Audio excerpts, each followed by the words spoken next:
Hey everyone, welcome to another LeetCode video. So in this video I'm going to solve the longest common prefix problem in LeetCode. So in this problem it is said that write a function to find the longest common prefix amongst an array of strings. If there is no common prefix, then return an empty string. So what it is said that there are an array of string given, like there's it is given as strings. The element of this array is flower, flow and flight. So we need to find the longest common prefix among all the three strings. So if we want to see it in the whiteboard, then we can see that there are three string given as flower, flow and flight. So what we first need to know is that what is a prefix. Prefix is any string or any substring of a string which starts from the first index. So here we can see that the flower has flower. So if we take f from the flower, then it is a prefix of flower because it is starting from the first index.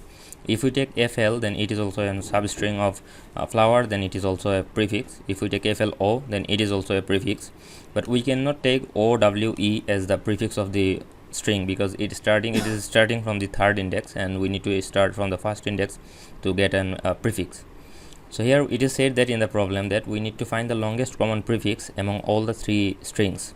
So if we want to see that which are the longest common prefix among all the three strings, we can see that in the first string it is first index is f, in the second string also first index is f, in the third string also the first index is f. So we can take that f is the common prefix among all the three string. It is not the longest, but it is the prefix. Then we can see that L is also present in all the three strings, so we can also add L to our string, our resulting string. It is our result, it will be our result string. And then we can see that O is in the first string, O is in the second string, but there is I in the third string. So it is not solving our problem. We need to find the longest common prefix, and it means that this element, this index need to be, this character needs to be present in all the three strings. So it doesn't satisfy our problem, so we need to return fl as our solution. So if we return to our problem, here we can see that fl is our solution. Same in the second strings or second example input given. Here we can see that the first index is d, the second first index of first string is d, first index of second string is r, and first index of third string is c. So there nothing is matching with one another, so that's why we are returning an empty string.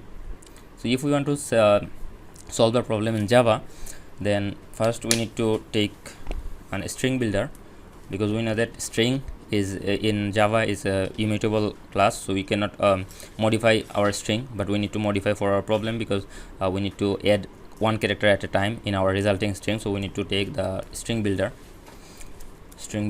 result equals new string builder. So after taking a string builder, we need to first iterate over the we need to first take one string and then run the whole process, whole for loop for the amount of time of the length of the string.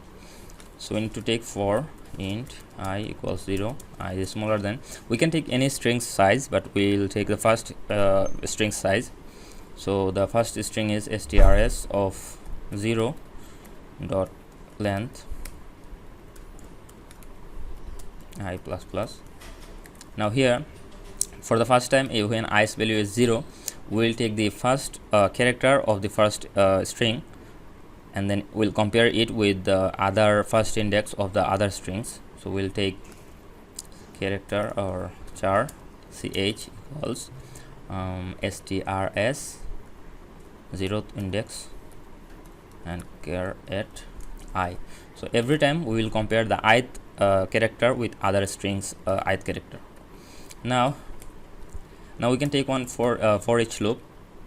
In the for each loop, we will take string, we'll take one string str at a time from the array strs, and then first we need to compare that if the string that is we are taking for now we are taking flow. So you can see that the length of the flow is 4, but the length of the flower is 6. So we need to compare the length of both of the strings. If the length of the current string that we are comparing, if it overflows the current that we have taken the earlier, then we need to break out of the loop and return the result. So for that we'll use the condition here is I is greater than or equals to our current string str dot length. Here I is the current index that we are in right now, current element index in which we are in right now. So for flower we'll go till r, and r is the fifth index of the element, but here in the flow we can see there is no fifth index, there's only third index because 0 1 2 3. So we'll break out of the loop, and there we need to give another condition, which is if the character which we have taken right now ch matches with the current current element of the string that we have taken in this string. So we'll give str dot char at I. If it doesn't matches, in both of the cases, if it doesn't matches, or if the index goes out of bound of the string, then we need to return our result, and our result is result. But we need to check that here we have taken string builder instead of string, so when returning we need to convert it to string, because here return type is string. So we need to return it is result dot to string. We need to call the toString method. So if it is not the case, then we need to append our result, we need to expand our result, we can say expand our result by adding the current character to our result. So for that we will break out of this loop and add result dot append ch. We will add the character, and if everything goes right, we'll go get out of the this loop, and then we'll return result dot to string. So here we can see that we are returning two times. One time for if this condition doesn't satisfy, then we'll immediately return, and if it is not the case, the for loop goes well, and every string in the array is greater than or equals to the flowers element, or the first strings element, then we'll get out of the loop, and then we'll return the result. So let's run the solution and check if it is accepted or not. So we can see that it is accepted. We can submit. See, yeah, it is accepted. So we'll be continuing creating this LeetCode related videos, LeetCode related problem solving videos. So subscribe for getting the next videos earlier, and see you in the next video.